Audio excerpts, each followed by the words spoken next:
Liz McDade, a huge Columbo fan and a small business owner living in Santa Cruz, California. And this is my brother. I'm Paul McDade, an editor and an actor working in the TV and film industry in Los Angeles. And this is Trenchcoat, Cigar, Peugeot, Wandering with Columbo. And each episode will bring you a little Hollywood history, glamour, and some behind the scenes as we walk you through Columbo, one of America's greatest TV detective series. And this is a special episode of Trenchcoat, Cigar, Peugeot, Wandering with Columbo, because today we're interviewing the Columbophile. The Columbophile, also known as CP, recently published a new book covering the first 45 episodes of Columbo, the, quote, classic era. And the book offers highs and lows of the plot of each episode, key milestones, behind the scenes, and more. And Columbophile, if you've never heard of him, is an internationally known blogger at columbophile.com, has thousands of followers on Twitter, Instagram, and Facebook. And we personally have used his blog as a resource on this podcast as well. So welcome, CP. Thanks for being here. Welcome. Hello. Thank you for that incredibly warm welcome, and I'm very happy to be here. Awesome. Well, Paul and I both have copies of your book, and we are really, really enjoying it. Mm-hmm. We talk a lot about Columbo on this show, and I find that I have learned a lot from your book, and it's also really helped me clarify some of my own thoughts and feelings about the show. It's like you give words to describe some of it, so it's been really enlightening.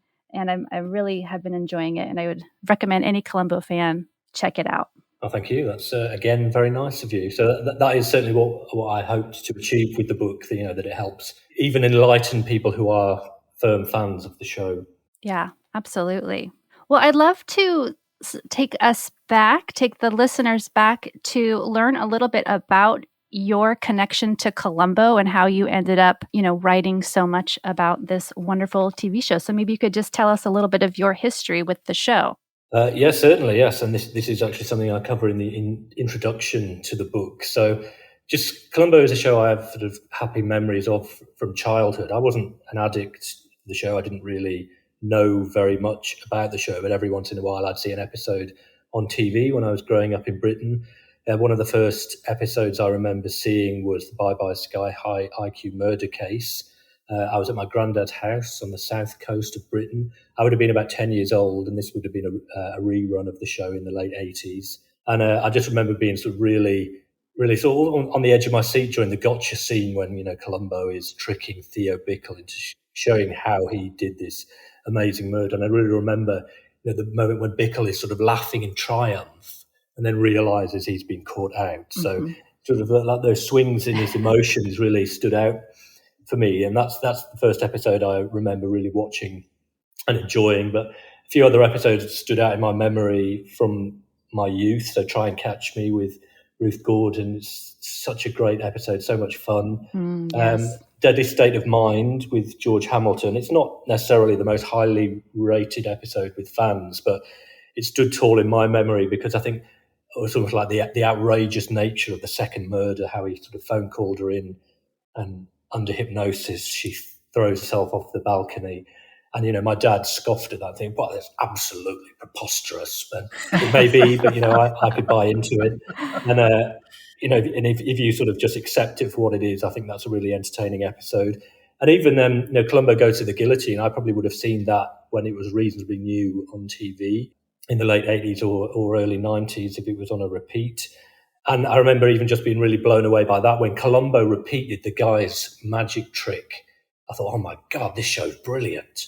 And so it's from formative years or memories like that, that in the early 2000s when I lived in northern England with my girlfriend at the time, now wife, we would see Columbo on TV, on some satellite TV channel, and I would tell her that, this is a really good show, we should watch this. So we both got into the show, we're really watching it again. The first time for her of watching it, she's Australian, so she didn't come across the show very often here. We both really enjoyed it, so eventually they saw fit to release it on DVD, so that would have been in the early to mid 2000s. So we got them all on DVD. We even ordered them on as soon as they were available in the USA. So we got unlock codes for our DVD player, so we could play international DVDs. Shipped them over, so nice. we could get our hands on them as soon as possible. And I suppose that's what really got us into enjoying the show. What really triggered me to really take my love of the show a step further, I think, would be the death of Peter Falk. So in 2011, so it was really a very somber moment. I remember I was sitting with my wife. She was my wife by then. In 2011, we were sitting on the sofa in my parents' house watching the news, and one of the news reports was, Peter Falk died at the age of, I think, 83. And it was like a jaws dropped moment for both of us.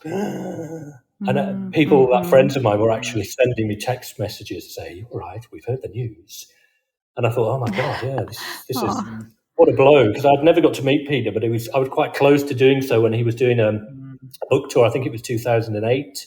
He was doing a book tour for his autobiography, and he'd spoken at the Hay Literary Festival, which is a big literary festival in the UK. He was due to speak in London about his book at a bookshop. And as I was a magazine editor at the time, and I was sort of seeking a press pass to attend this under the proviso, I'm actually his biggest fan. But that event got cancelled because of his ill health, and the agent or whoever was organising the tour with him said, "Got to be honest, his health isn't that good at the moment."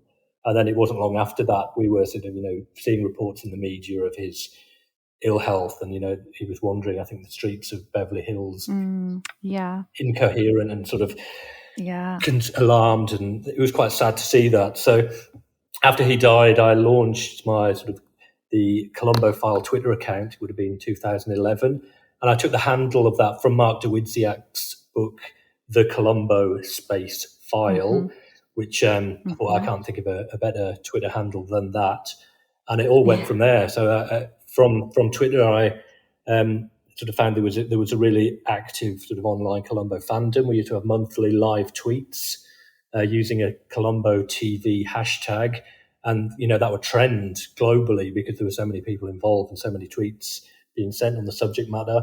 I launched my blog in 2015, the Columbophile blog, Facebook, Instagram, and then eventually I thought, well, it would be nice if I could collate the reviews from the blog into a book, because I love print material myself.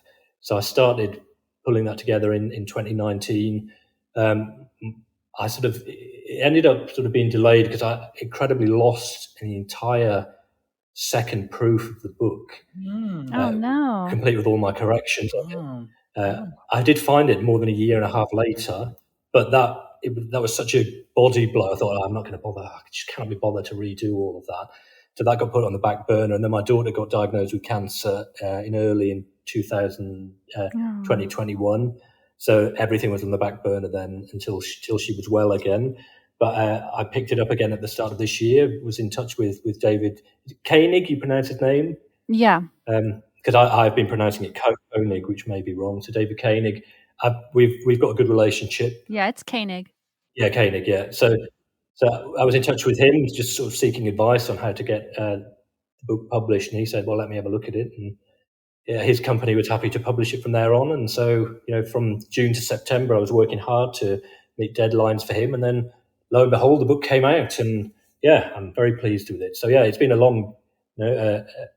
long journey for me as a Columbo fan, but particularly, the last 5 or 6 years, I've been very exposed to the wider Columbo fandom, and it's been a very heartening experience. Yeah, that is quite a journey. Tell us a little bit more about when you were first starting on the blog. Was your motivation, or what were you?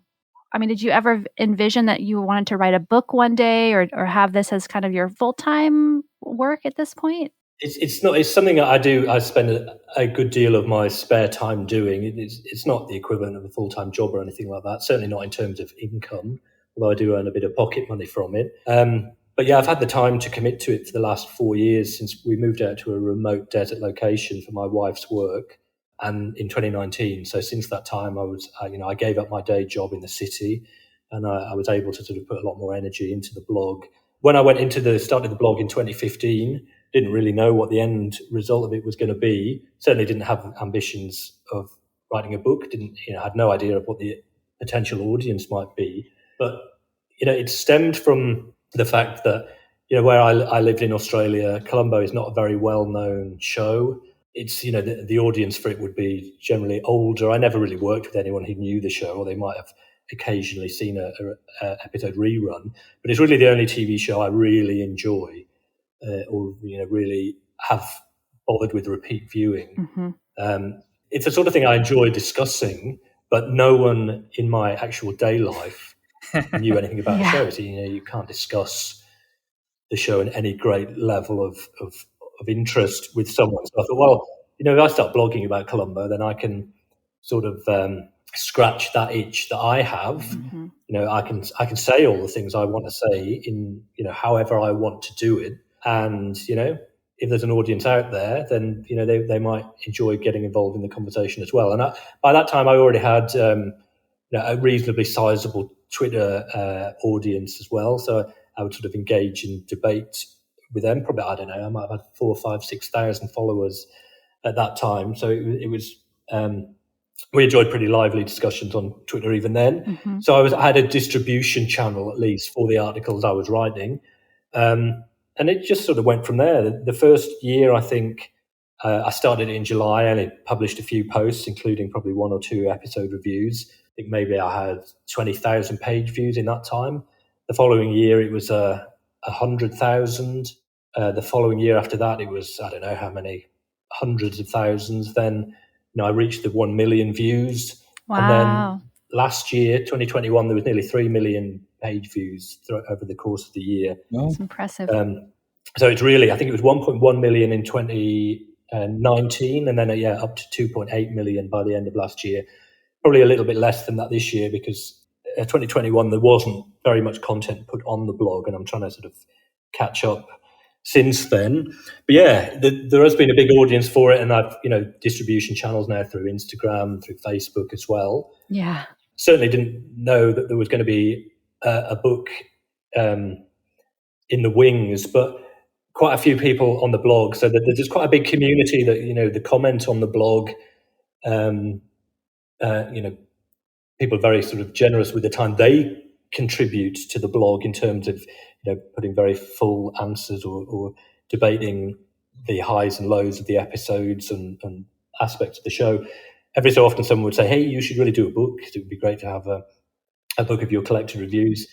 And then, with the readership being pretty high on the blog and there being a good social media audience, I thought, well, I can at least give it a go. I could at the very least self-publish it and, go from there. It might only be me and my, family that own a copy, but I'll give it a go. So that went through. As I mentioned, David Koenig was very supportive, so he was a driving force behind getting the book published as well. And he tells me it's selling very well. So I don't have the actual sales figures, but it has been selling very briskly apparently. So there is an audience out there for it, and it's been very well received. And it's been really a very heartening experience, because I'm forever getting alerts on Twitter or Facebook, Instagram, people telling me, hey, I've got your book, and they're sending me a photo of the book with them just having opened it, and how excited they are to have the product. It might be someone who's supported me for years, being an advocate for the blog, maybe supported me on Buy Me a Coffee or PayPal, something like that. And are just genuinely really pleased to have seen, what I have done online becoming, a print publication that they themselves can treasure and have on their shelves. And that's been the best part of the whole process. I think that jump from digital to print, and people really sort of buying into it and being extremely supportive and kind. And I haven't had any haters so far. There's lots of positive Amazon reviews, which, sometimes you sort of dread the thought of looking at Amazon in case someone is, absolutely bashing you for something. But that's one thing I found about the Columbo community online. They're very supportive, very respectful. It's a high caliber individual that is a Columbo fan, I think. So there's been very little aggro on my site, on my social media presences throughout the last 10 years or so, culminating in the book. So it's great, and I get to speak to lovely, friendly folk like yourselves as well. So what could be better? That's great. Yeah, I like reading your blog, and I also like reading a book. So I'm really glad that you made that decision to provide something for the folks. Most of my career has been spent in journalism and magazine editing, or a lot of my career was as well. So I've got a love of print material. So yeah, to be able to have a book out there with not my actual name, but with the Columbophile name on it, and I see people alerting me that yes, my book is on their shelf with David Koenig's book and Mark Dawidziak's book, and that's really, I couldn't ask for any more than that, because I put that in my intro to the book. If my book ends up sharing a few shelves with there, I'll consider it a great honour, and I really do, because those are the two really standout Columbo books, in my opinion.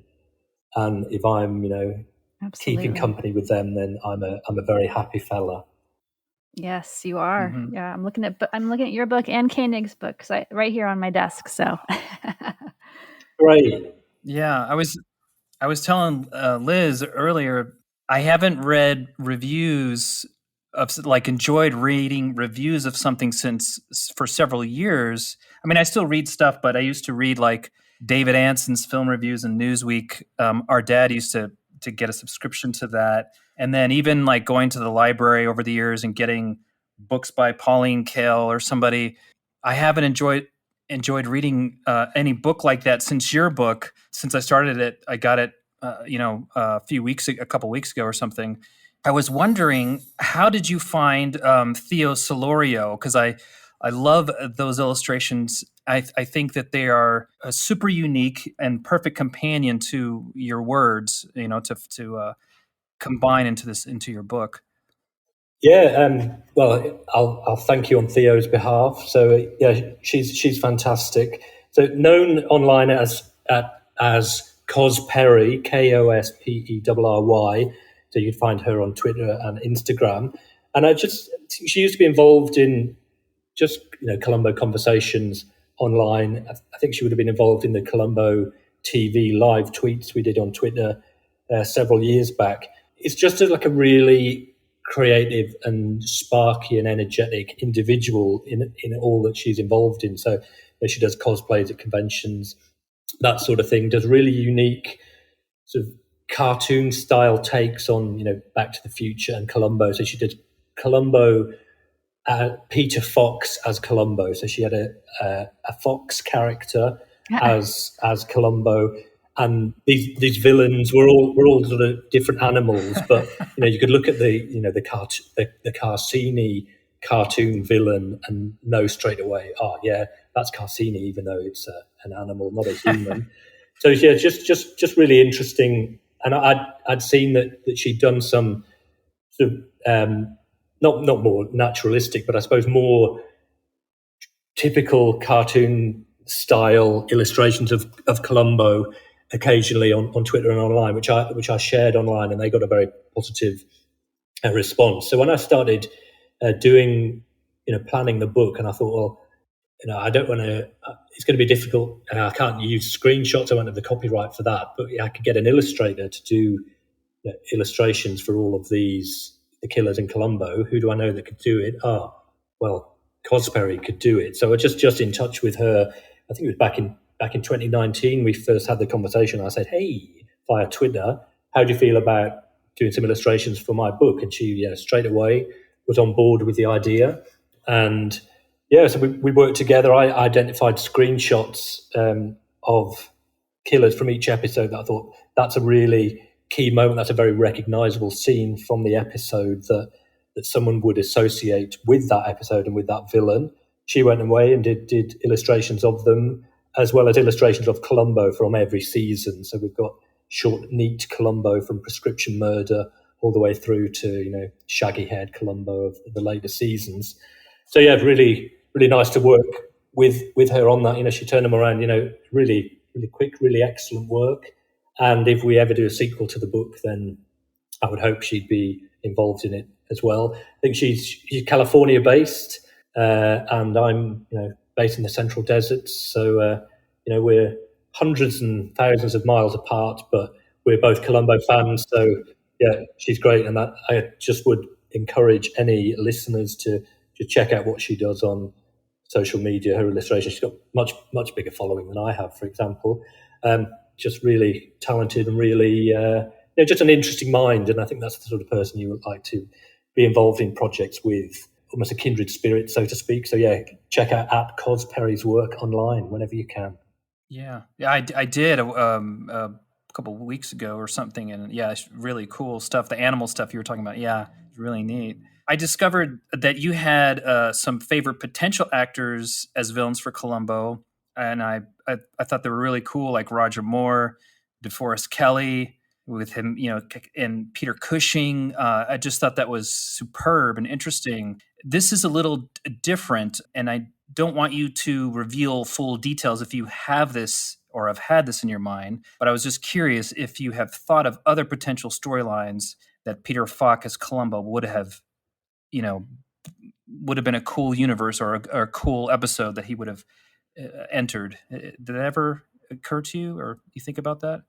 I have sort of tried in sort of quietly in the background to see, could I come up with like a really cool Columbo mystery myself set in the 70s. I've sort of really struggled for that. I'm not a mystery writing type myself. I think all the nuances of the crime and the clue revelations themselves, I think it takes a particular skill and particular mind to be able to pull that off. So while I think I could come up with a scenario, I don't think I would be able to have the intricacy to be able to make it into a compelling mystery.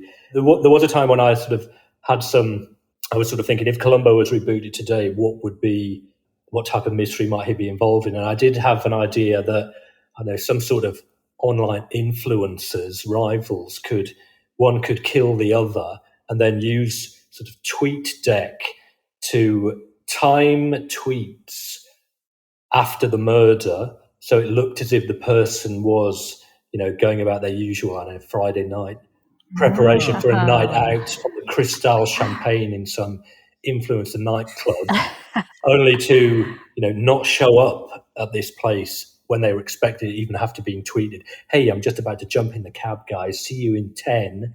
Then not show up and then be found dead because the killer had set up all these tweets on TweetDeck, and it would be a perfect way, the way Columbo always managed to do, be completely confused by modern technology when confronted by it, but then by the end of the episode have figured it out. So Columbo, by the end of that episode, would have had his own Twitter account, having figured out how to use TweetDeck, and he would have 2 followers, Mrs. Columbo and Dog, which was an account Mrs. Columbo would have set up to share photos of Dog. And I still think if there is a Columbo reboot, that could be a cracking episode. So if it ever happens, I will pitch that as an idea. What's a TweetDeck? What's that? A Twitter-aligned tool whereby you can go in, you can set up like a load of columns, which is like my tweets, hashtags to follow, your inbox, but you can just time tweets in the way you can't on live Twitter. So you can just, like you can do on Facebook and Instagram as well, you can just go in and say, all right, this is my tweet, this is what I want to say, and just set a time for when you want to put it out. So Twitter doesn't have that functionality built in, so TweetDeck was launched to be able to do that. And so, and it's and if you're following an event live, like when we used to live tweet Columbo episodes, it was really easy to do on TweetDeck because you could tweet live through your own, through one column, but you could watch the whole hashtag Columbo TV on the same screen as you tweet yourself, which otherwise Twitter doesn't enable you to do. So yeah, it's really good, a useful tool, and yes, certainly a clever means for a killer to make them think somebody else is still alive and well. Yes.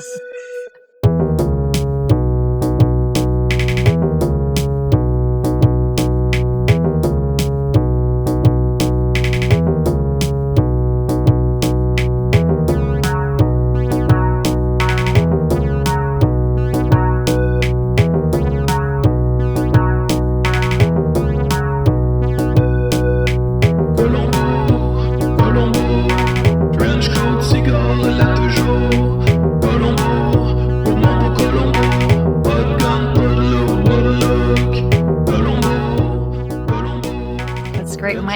some shorts or like little, I don't know, somehow bring these ideas to life someday. There is a draft blog sitting in my blog drafts, which I started years ago, which I think is 7 plot ideas for a Columbo reboot. That is one of them. I don't know whether I'll ever get around to finishing that particular blog, but just a bit of fun. But who knows? Maybe I will on the back of this conversation. Yeah, I think that'd be really interesting to folks. Yeah. It feels like there's been a bit of a revival of interest in this show. So I mean, I don't know if there would ever be a reboot, but it does feel like. Yeah, I think there has been. Yeah, I think particularly since COVID, I read quite a lot of articles from all parts of the world, including Australia, Britain, USA, where people were rediscovering Columbo and finding it really sort of satisfying isolation viewing, sort of quite calming. And I think even though Columbo is a show about the darkest of human acts, murder, it is still sort of quite comforting viewing because of that that repetitive format, but not repetitive in a boring way, repetitive in a triumphant, if it ain't broke, don't fix it way. Just the way that it is such a sort of slow moving talky show. It's a really stress-free show to watch, even though it's about murder, except the odd episode where there is the cat and mouse and there is a bit of tension, in the end of the Subliminal Cuts episode, Double Exposure with Robert Culp, the Theo Bickle episode, Bye Bye Sky High, when the tension builds towards that dramatic conclusion. But it is, there's just a great deal of pleasure to be taken from just watching, Peter Falk at work throughout those episodes in his slow, methodic way. And I think that's why it was a success in COVID lockdown times. The blog, was booming during 2020, 2021 when there were all the global lockdowns. I was able to put out a lot of content at the time as well because we weren't ever leaving the house at that time. Yeah. And yeah, loads of people were discovering it for the first time. And even though it was taken off Netflix several years ago, I think it's available to stream for free in a few different places in the US in particular. The rest of the world isn't quite as fortunate. But yeah, it's caught the eye. It's got a number of high profile fans. Natasha Lyonne from Russian Doll, Ryan Johnson, Star Wars director, is a big fan. And as a result, their forthcoming show Poker Face, which is like a murder mystery of the week type police procedural with Natasha in the lead role and Ryan directing and the producer. I think that's going to be an excellent show for Columbo fans to watch because I think it's going to be as close to a Columbo reboot as we're going to see anytime in the coming years. And that's, I think, it'll be on the Peacock network before the end of the year. So I'd be looking out with great interest for that if I was a Columbo fan. Oh, very cool. I hadn't heard about that. Well, I'll definitely be waiting to see that. It sounds great. And I just hope it's going to be available somewhere in Australia. Yes, us too. We hope you can watch it. So going back to some of your observations in the book, like I said, I really love what you notice and how you describe that. And one of the observations that you bring up is how Columbo changes. This character of Columbo changes over time. And for example, you wrote when you're talking about Ransom for a Dead Man, that in this episode, he's a bit less confrontational and we see more, quote, classic Columbo disarming technique in action. And then another aspect of Columbo that you reflect on in Death Lends a Hand is how the viewer doesn't really know exactly what happened, what Columbo did or didn't do in the end, and that he has this bit of mystery to him. And these are pieces that help us as viewers connect more to him as a character. And I wonder if you want to talk a bit about that, what makes this character so engaging and just draws an audience to it. Yeah, I do. Yeah, I could speak for ages on that, so I'll try and keep it short and succinct. But I think one of the most interesting aspects about Columbo is that he has that unknowable quality about him. But yet at the same time, you feel you know everything about him. So he's got that everyman charm. So almost nothing we see of Columbo is the real Columbo. I think that's a key takeout for viewers, we can assess elements of his true personality. So I think he is generally a very kind man. He's an empathetic man. He's an untidy man. He's a forgetful man. These aspects of him that we see are, I think, true. But a lot of what we see is, is that veneer he puts up to disguise his true intellect from the key suspects. And you can notice that Columbo treats different people differently depending on what he wants to get out of them. So for his key suspects, he's the bumbler, he's the forgetful, obsequious little fella that is very easy to dismiss as a threat. Whereas you can see how his modus operandi changes. So Death Lent a Hand, we just talked about it a minute ago. One of a suspect for him is this golf professional that the murder victim had been having an affair with. And when Columbo first meets this golf pro, this guy's, really cocky. He's sort of trying to, treat Columbo like, he's a nobody. But Columbo isn't taking that from him straight away. Mm-hmm. Columbo takes the dominant role very quickly. He rattles the nerve of this guy very quickly. And, by the time they're meeting the second time, Columbo is dismissing him as a suspect because, he doesn't have he's looking for a guy who wears a ring, mm-hmm. and this guy doesn't wear a ring, and he doesn't but his hands are really tanned, so he obviously didn't just take his ring off. But the way he plays that guy, who is sort of quite lily-livered, I suppose, and he plays him very straight, very direct, very forceful, and it's really interesting to see that Columbo will take that approach with this guy who he doesn't really consider to be a suspect, whereas his other suspect, who is Robert Culp in this particular episode, is, when he's first meeting him, he's sort of going on about how he believes in astrology and palmology and all this sort of thing. Yeah. So he can get a key clue straight away upon meeting him, but also so that this hardened private investigator looks at him and think, what the hell is this guy talking about? So already this guy thinks that this guy's absolutely no threat, and that's such a common thread of the episodes, and something that Peter Falk does so wondlerfly is to downplay his level of threat, and that changed quite a lot between Prescription Murder, the first the standalone TV movie of 1968, and when he came back for the official pilot in 1971, Ransom for a Dead Man. You can see Columbo was a lot more confrontational and direct in Prescription Murder, although the nucleus of the character, the bumbling, the talking around the subject, the disarming mm-hmm. the key suspect were part of the character then. But by the time he returned to screens in 1971, he was a much less adversarial character. And what I've written on the blog and written in the book is that, the Columbo we meet in Prescription Murder, I think, was a really great character for a one-off TV show. But to smooth around the edges of his character, to make him much more likable, and to make him a character you could really love, they introduce all these, these delightful idiosyncrasies into the character, and you can never really be sure of what he's telling the viewer or the chief suspect is true. You'll have all these lovely little anecdotes, and I think we can, for the most part, believe they are. He is talking about real people, real things. I think he does have a large extended family, but he'll just drop into the conversation that my brother-in-law has, I don't know, he does needlepoint. So I'm interested in needlepoint. I know what technique you're utilizing. And then, and this is from the episode The Conspirators, his interest in needlepoint is one clue that enables him to break the case. He has some dramatic revelation moment later on. But again, some of the times he'll obviously be just dropping something into the conversation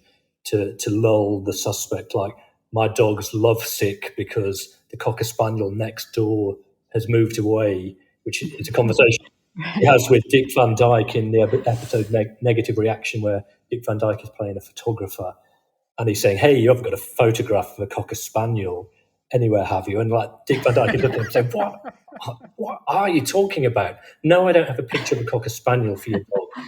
And it's just like a classic Columbo move. Talk about some utter nonsense, get the guy to think this guy's a fool, this guy is no threat.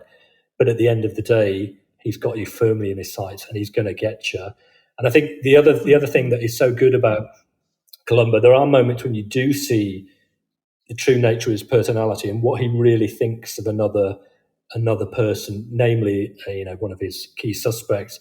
Sometimes he'll have a flash of temper, or he really will, let the person know what he thinks of them. So in A Stitch in Crime, where featuring Leonard Nimoy as a murderous, like a double murderer, and he tried to get away with 3 murders, absolutely ice cold. He's a surgeon with no regard for human life. And at one point, he's laughing at Columbo because he thinks this theory is ridiculous. And Columbo sort of picks up his, coffee pot or something and slams it down on his desk, just, to show this guy, don't you laugh at me, mate, because I'm onto you and I'm going to get you. And this is what I'm watching out, because, he had, Nimoy had done a heart operation using dissolving suture. So this other guy is going to die unless these dissolving sutures are replaced with real ones. So Columbo, in his flash of rage, also lets Nimoy know that I'm going to be watching this guy, and if he dies, there'll be an autopsy, and then we'll know if you've used these dissolving sutures. So yes, it was a really good character moment to show that he really dislikes this guy, but he also uses it effectively to force his suspect into an action that will ultimately bring his downfall. And that's something he's very good at as well. There's another brilliant moment in an exercise in Fatality from Columbo's 4th season, where Robert Conrad is the gym franchisee beefcake, just absolutely horrible guy, murderer. And Columbo, they're just, this guy, Robert Conrad, has murdered like a gym franchisee who's figured out how he's, diddling the system to make himself a millionaire. But he has also been wining and dining the dead guy's wife, and he, while he's dining her, he's saying, "Hey, let's go back to my place." And she says she's not having that. She throws a glass of wine in his face and storms out. But when she gets home, she hits the booze and hits some sleeping pills. So whether by accident or design, she has an overdose. She goes to hospital, and Columbo is really furious that this guy, Robert Conrad's character, has caused this course of action. So the two of them are sitting in the hospital waiting room having a public slanging match in front of all these witnesses. And that's a really great moment, because Columbo isn't using this as an opportunity to try and force his suspect into making a mistake. He's just there. The raw emotion is him saying, I just really don't like you. My God, I hope I get you, because you're a real scumbag. And he does get him, and it's so satisfying for the viewer when he gets him, because that episode is a good one, because the list of evidence Columbo has against Milo Janus, Robert Conrad, is so extensive that there is just no way he's ever going to be free. Whereas I think you can watch a lot of Columbo episodes, and yes, it's satisfying that we, the viewer, know that Columbo has outsmarted him, completely beaten him. But, when he's sitting in front of a lawyer and, the evidence is actually looked at, there's not really very much to go on. And, that's not the point of Columbo. The point of Columbo is to show how the little guy outsmarts these, and outthinks these geniuses who think they've committed the perfect murder, to satisfy us, the viewer, that, at least Columbo has definitely beaten them. But there are some episodes which I find slightly, if there's a slight disappointment to a Columbo episode, it is that I don't think the evidence he has amassed is enough to absolutely nail them. And I think that's true in, the season 1 first episode, Murder by the Book, which is one of the best TV episodes ever made. I still don't think Ken Franklin or, Jack Cassidy is going to go to prison on the evidence Columbo has. Etude in Black with John Cassavetes, Lovely but Lethal with Vera Miles. There'll be others as well, that and particularly the one, the most crucial game with a very angry Robert Culp with a handlebar moustache. Brilliantly entertaining episode, but Columbo hasn't got nearly enough evidence on him for this to be a conviction. And while you can sit back and you can just enjoy the journey, and for most viewers that won't matter, I'm looking at each episode with a very critical eye. So my episode reviews on the blog, they could be running to 4,000 or 5,000 words. So believe me, I'm overthinking every episode of Columbo. So when it's an episode like that, if the gotcha isn't absolutely watertight for me, it can be something of an anticlimax. But they're few and far between. And if you just sit back and enjoy an episode of Columbo for what it is, it's tremendous viewing. And that's what I say, in my book on my blog. I've graded the episodes, A-list, the episodes I would happily watch above any other episode of TV. B-list, there might be some imperfections. C-listers, I'd be perfectly happy to watch if it was on TV. I probably wouldn't choose to watch it from the DVD collection. And there's a few also rans that, I don't rate very highly. Even the episodes that are in the B list, for me, I say it's still just really world-class TV. C-list episodes, there's still loads to enjoy about them. And most of that, even a relatively poor episode, just enjoy watching Peter Falk at work, particularly in the first 4 seasons. And he's so at home in the role. He's not jaded. He's just really interesting to watch how he makes that character tick. And it's just, it's a masterclass in character acting and character writing for those first few seasons. Yeah. Agreed. They're excellent. Well, Paul, we're both really curious about your process. Oh yeah. I was always interested in that. I do a little bit of writing, trying to do more, but I've always been interested whenever I've read, like in the Paris Review, they would ask sometimes some of the writers, how do you write? Like what the space is like, what time of day, and are you drinking a cup of coffee? So I was just curious, when you were doing the Columbo Companion, what was ideal for you when you would sit down to put everything together? There is no sort of, for me, no particularly ideal scenario. A lot of what I've written on the blog and in preparing the book, which is basically repackaging content for the blog, because it was something I did as a labour of love around full-time work and full-time parenthood. It's just stuff I could fit in as and when. It might be that I could commit half an hour to writing something at some point. It might be that I could commit a whole day to doing it. So it's really in the last 4 years that I've had more time to commit to it. So usually I've been a home tutor for my 2 children since 2019. So while they're doing their schoolwork of a day, I'd have the blog open and I'd be, tapping away throughout the day whenever I could, but, stopping, helping them, with, a maths conundrum or helping them with their art project as well. So it's not like it's been a full-time job for me whereby I'm doing it for 8 hours a day. And what I find is that my approach to writing in general, I think is probably quite different than most, is that I'm sort of a very intuitive writer. I don't spend a lot of time planning ahead on what I'm going to write, and I never have been. Even when I was studying at school for like English exams, what's your, make sure you take a third of your exam time, essay time, about Shakespeare or classic literature or whatever, to plan what you're going to write. And I would always have the thought, why would I want to plan what I'm going to write when I could just be writing it? So I've always had that approach. So I'm not structuring a story. I'm not structuring my thought process in advance of writing. And for me, it really works because sometimes I can sit and be, reviewing an episode of Columbo, and I know, broadly what I like, if I like it or if I don't like it, but the nuances and the really the nitty gritty of what I really enjoy doesn't come out until I'm writing. And I can be sitting, I don't know how I'm going to formulate this particular point. Then I start writing and then it all comes out. And I think, yes, God, that really is nailed what, was in the back of my mind about that. So yeah, I'm sort of like I don't liken myself to Tolkien in the sense that my body of work is legendary and, I've gone away and constructed 10 different languages and thousands of years of history. But I believe that when he went and sat down and wrote, he didn't necessarily have a plan of what he was going to write. He went and sat down and wrote like a massive passage of text at any one time. Then if he didn't like it, he would get rid of it and he would start again. So I would liken myself to him in that I wouldn't necessarily know what I was going to write when I sit down to write it, but it flows when I'm ready to do it. And that can be any time of day or night. I'm not a night owl, so I like to I tend to do it during the day and evenings.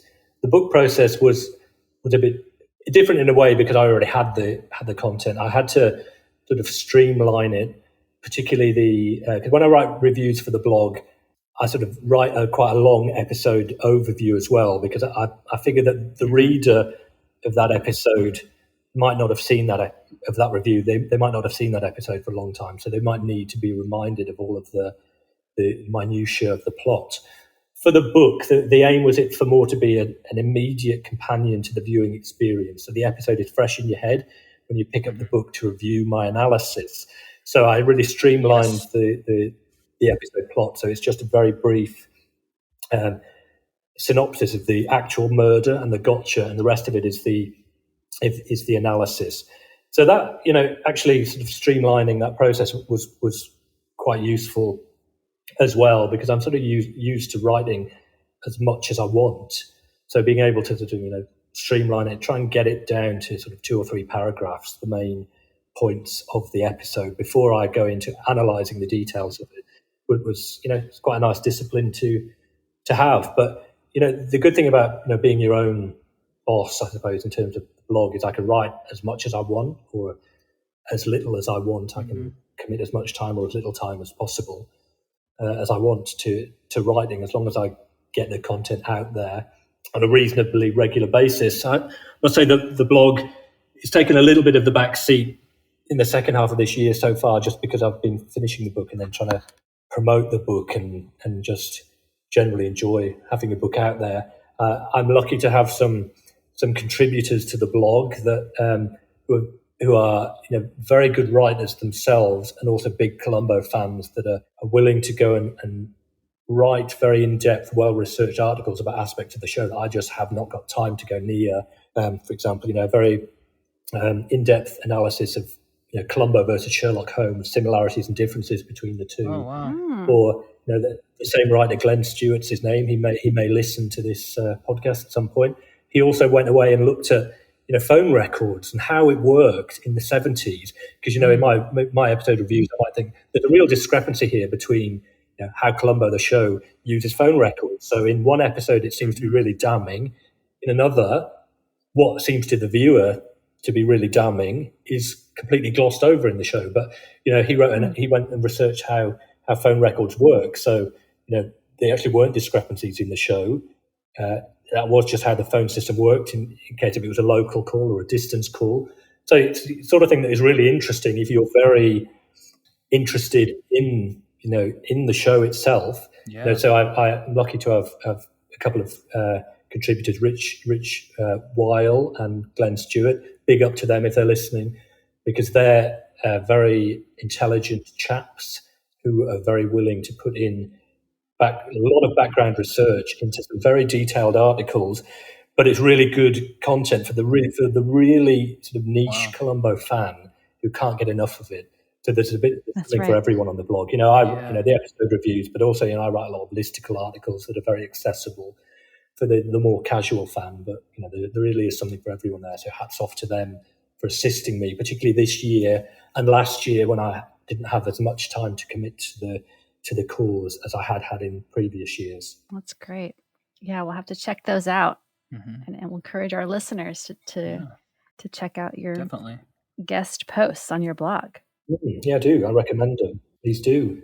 Well, we should probably wrap up. I want to be respectful of your time. I wonder if you want to share any projects or things you're working on, or aspects of the blog that we should be looking forward to in the future. What's next for Columbophile? Business as usual, I suppose. That I'm still working my way through all of the episode reviews. I'm well into the revival era at the moment. I've only got 4 episodes now to review, which are from the late 90s, early 2000s. The further you go into Columbo's career, sort of the less palatable most of his cases become. So I'm sort of trying to find sort of ways to, on the blog, sort of say that a really bad piece of TV try and pluck out the good moments of it, because a lot of the Columbo episodes in the mid-90s onwards particularly are pretty poor. So I've got that to finish, and then that'll be almost like the end of an era, I suppose, because when I get through all the episode reviews, that will be like a bit of a milestone. It won't be that the Columbophile blog will be dead and buried. Certainly not, because most of the content on the blog is not episode reviews. So there's almost 300 articles on the blog since it was started being published in 2015. There's only 69 Columbo episodes, so there is still a bit life in the old dog yet. But yeah, I don't know. I just see how it goes, because I've had 4 years whereby I haven't had a full-time job. I've been at home, with my children, or with my daughter. Last year we were in hospital for a lot of that year while she was battling cancer. But at the end of this year, unfortunately, our time out here in the desert finishes. We're heading back to the big smoke. We've got to find a house. We're trying to find a house at the moment. I'm going to have to find a job. So, I'm going to go back to working for the man. I'm not sure how that's going to be. So basically, I've been self-employed, or I've had some part-time work out here just to earn a bit more pocket money as well. So I don't know. Yeah, it could be that I'm going to be struggling to find time for the blog in the next 12 months. So we'll just have to wait and see. I'll have to go back to fitting it in, around full-time work again. So that'll be a challenge. But the book is out there, the Columbo Companion. So that's, if I never get to do a follow-up volume, I'll be very happy I've had one out there. But I would love to have a the sequel to this, and the Columbo Companion, 1989 to 2003. It would be a slimmer volume than the existing book, because there's only 24 episodes in the revival era. But I've got plenty to say about all of them. Well, that would be great. So that would be an ambition. So maybe in the next 12 months, have a sequel out there as well. And I don't think there'll ever be a time I can say I'll be done with Columbo.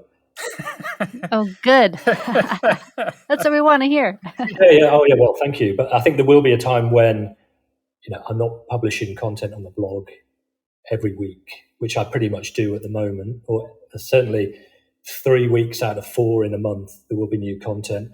It might drop off to maybe a monthly update, or only publishing when there is something noteworthy happening, like the sad death of a really significant contributor to the show, of which there are still quite a lot of big name Columbo villains or support players that are still alive out there as well, but they're not getting any younger. So unfortunately, the list of each year I do a post about the Columbo stars we've lost in the past year, and there's always a reasonable amount of stars that we're losing each year. So that's the sort of thing what we want to still continue to pay tribute to that aspect of the show.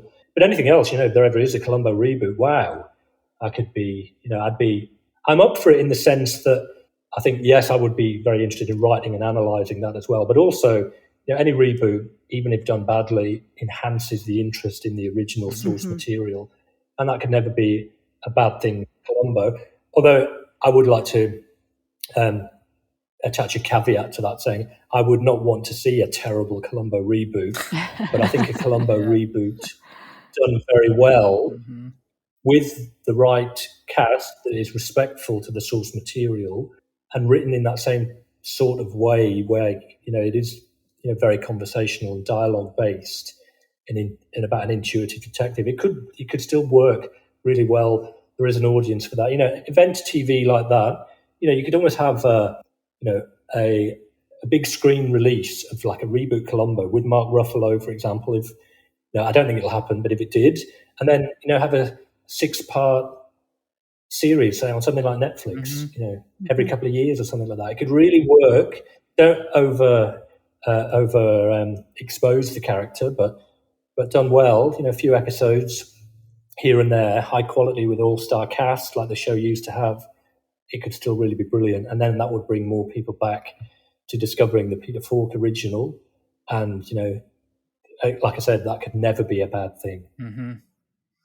Yeah, agreed. Yeah, I think that'd be really cool. Yeah, even my coworkers in a meeting we had, one of my coworkers was like, "Oh yeah, Paul does a Columbo podcast," and I didn't think he was going to say that, and then now a bunch of them are watching it or listening to it and watching episodes and stuff. So brilliant. It's such a, like you said, it's such an amazing show that I'm really sort of rediscovering with. I was just saying you should be proud of yourself because you are a Columbo influencer. Oh yeah, that's right, man. I could. It's like a win-win situation. CP, thank you so much for being with us today. I hope everyone listening gets your book, The Columbo Companion, 1968 to 78. If you enjoyed this conversation, you're definitely going to enjoy diving into each episode and every season of the classic era Columbo. And is there somewhere in particular folks should go to buy the book? Yeah, no, I'm no fan of Jeff Bezos, but because of how the publishing market is at the moment, where I'm based in remote desert Australia and the publisher is based in California, the best way of doing it was to be able to distribute it on Amazon. So it is available in lots of Amazon marketplaces around the world. But if you want to get it delivered to your bookshop, speak to your bookshop because it can be brought in through wholesale distributors, or you could contact the publishers, Bonaventure Press, and they could help you get the book sent to your actual bookshop rather than feathering Jeff Bezos's nest or buying him his next space rocket. So whatever works, but the book is out there, and you can find ways to get it, and I think you'll enjoy it. If you are a Columbo fan, I think you'll enjoy it. Absolutely. Well, thank you so much. Thanks for having me. It's lovely to chat. Yeah, you too. Thanks very much. Thanks, CP. It was awesome meeting you and talking to you, man. All right, enjoy your evening. We want to thank Maxime Gervais for our theme song, Columbo. Thank you so much. And we also want to thank our editor, John Guarenas. Thank you, John, for your editing. And if you'd like to add to our conversation, you can email us at trenchcoatcigar@gmail.com or find us on Instagram. We are at trenchcoatcigar, or connect with us on Patreon. We are patreon.com/trenchcoatcigar. Also, if you would like to give our podcast a rating and a review wherever you listen, Spotify, iTunes, Google Podcasts, that would be awesome. It helps our show and it helps more Columbo fans find our show. Paul, one more thing. Yeah? Thanks for listening.